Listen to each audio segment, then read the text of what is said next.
Nah, pertanyaan-pertanyaan kali ini akan membahas seputar Miss V. Dok, kalau lagi hubungan, pas lagi hamil atau hamil muda, boleh nggak dimasukin spermanya? Tunggu, gue ngeblank.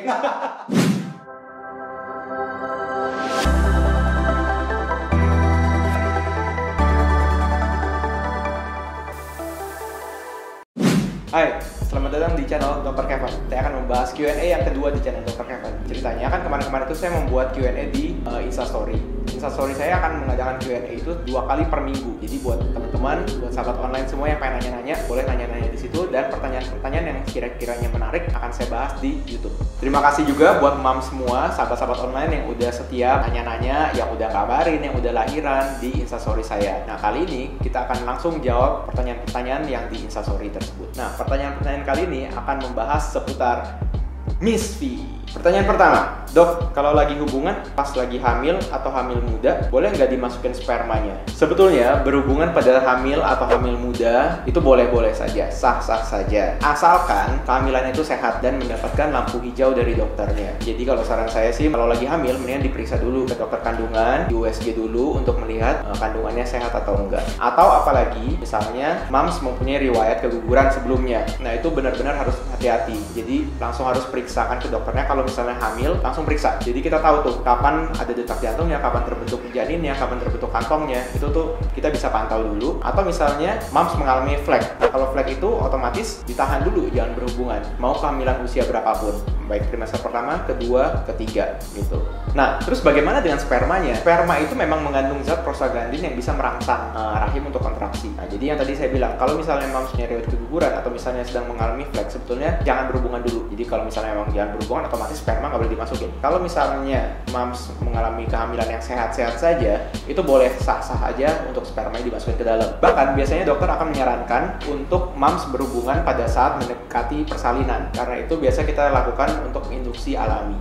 Pertanyaan selanjutnya, dok, usia kehamilan memasuki 34 minggu, perut bawah dan bagian vagina kok sering sakit ya untuk jalan, itu gimana dok? Pada saat usia 34 minggu, janin itu kan makin besar, makin berat, karena ada gaya gravitasi, janin pasti akan terdorong ke bawah, akan tertarik ke bawah. Nah, itu yang menyebabkan sakit di vagina, karena vagina itu kan letaknya di bawah, langsung di jalan lahirnya kan. Apalagi kalau misalnya posisi kepalanya letaknya di bawah dan kakinya di atas, karena kan kepala itu dia lebih bulat, lebih besar, dan lebih keras, jadi dia pasti akan menekan ke vagina itu lebih kuat. Pertanyaan selanjutnya ya, dok, apa benar kalau keseringan minum yang dingin-dingin berdampak pada jalan keluar bayi jadi susah? Kalau misalnya untuk jalan keluar bayi jadi susah sih enggak. Jadi pengaruh air dingin, air panas, mau berendam, mau minum, itu nggak akan pengaruh sama jalan keluar bayi. Jadi yang jalan keluar bayi itu kan dia terdiri dari otot-otot vagina, otot-otot jalan lahir, ataupun dari tulang panggulnya. Jadi ada organ yang lunak, yaitu otot dan jaringan ikat, dan si bagian struktur yang keras, yaitu tulang-tulang panggulnya. Jadi mau minum air dingin itu nggak akan berpengaruh ke otot-ototnya ataupun si tulangnya itu. Yang penting otot-otot itu harus dilatih kalau misalnya pengen lahiran normal. Nah, pertanyaan selanjutnya ya, dok, setelah proses persalinan SC, kapan boleh berhubungan kembali? Nah, ini kembali lagi ya, kalau secara medis, kita ada yang namanya masa nifas. Masa nifas itu adalah 6 minggu setelah lahiran atau 40 hari setelah lahiran. Jadi kalau misalnya memang sudah melewati masa nifas itu, kategorinya semua organ-organ reproduksinya sudah kembali dalam fungsi dan ukuran yang normal. Tapi kalau misalnya sesar, buat moms-moms yang sesar, nah itu kan sakit tuh. Biasa kadang-kadang masih lebih dari 40 hari pun masih terasa sakit gitu di bekas jahitannya. Nggak mungkin si bapak tega-teganya gitu kan melakukan hubungan.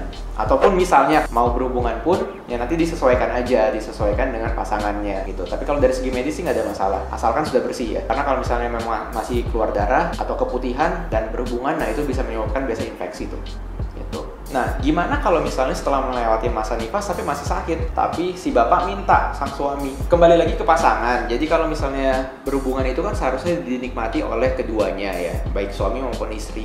Kalau misalnya salah satunya nggak menikmati, ya itu akan menyiksa. Nah, kalau misalnya si ibu terasa tersiksa atau dia nggak enjoy, nah si ibu ini yang paling penting nih. Kalau misalnya si moms ini nggak enjoy, dia pasti akan merasa stres. Sementara dia harus menyusui lagi, dia harus ngurusin anaknya, dia harus bangun malam, belum nanti tuker ganti popoknya. Meskipun biasa banyak yang bapak-bapak yang juga membantu. Nah, itu biasa hati-hati, bisa stres membuat depresi ataupun nanti bisa baby blues gitu. Pertanyaan yang terakhir, Dok, hubungan selama hamil gaya apa yang disarankan dan berapa kali frekuensi dalam 1 minggu? Nah, ini pertanyaan menarik banget ya. Jadi sebetulnya pada saat hamil dari trimester 1, 2, 3 itu sebetulnya gaya-gayanya itu berbeda. Kenapa berbeda? Karena akan disesuaikan dengan besar perut si ibu, mamsnya. Jadi kalau misalnya trimester pertama itu kan perutnya masih rata tuh. Nah, itu boleh lah gaya apa aja boleh. Asal hati-hati, jangan sampai yang terlalu ekstrim, karena kalau misalnya terlalu ekstrim nanti akan menyebabkan gangguan pada kehamilan yang bisa saja bikin flag. Nah, pada saat kehamilan 20 minggu atau lebih, nah itu kan si rahimnya makin membesar. Nah, kalau misalnya memakai gaya missionary, yaitu si laki-lakinya, si suami yang di atas, itu akan memberikan tekanan pada si rahim. Nah, di belakangnya rahim itu dia ada pembuluh darah besar yang namanya aorta. Nah, kalau misalnya ditekan itu otomatis darah yang ke bayi itu akan terhambat. Intinya adalah kalau misalnya terjadi penekanan, itu akan mengganggu aliran darah ke bayi. Nah, itu kalau aliran darah terganggu, otomatis si bayinya akan kekurangan darah. Itu akan menyebabkan gangguan pada kehamilannya dan janin. Nah, yang untuk di trimester kedua dan ketiga, yang misalnya perutnya udah mulai membesar, itu harus perhatikan gaya-gayanya ya. Intinya adalah saya kasih tahu tips-tipsnya aja. Saya nggak akan memperagakan gayanya di sini. Jadi kalau misalnya udah besar, jadi gimana caranya supaya nggak ada tekanan di perut? Bisa posisinya miring, side lying atau spooning yang dari belakang tapi baring, atau bisa doggy style itu juga bisa. Jadi intinya jangan sampai menekan di rahimnya. Nah, hal yang lain yang harus diperhatikan adalah penetrasinya. Jadi kalau misalnya saat hamil, sebetulnya jangan penetrasi yang dalam-dalam. Sebenarnya penetrasi yang nggak usah dalam-dalam juga nggak apa-apa. Yang penting gimana cara kita menikmati seks itu. Nah, kuncinya untuk menikmati seks itu adalah tentukan posisi terbaik. Nah, posisi terbaik untuk setiap pasangan berbeda-beda karena bentuk dan organ setiap pasangan juga berbeda-beda. Jadi disesuaikan aja dengan kondisi di lapangan. Oke, itu dia tadi pertanyaan-pertanyaan seputar Miss V, Mr. P, dan sekitarnya. Jadi moga-moga tips yang dari saya itu bisa dipraktekkan ya.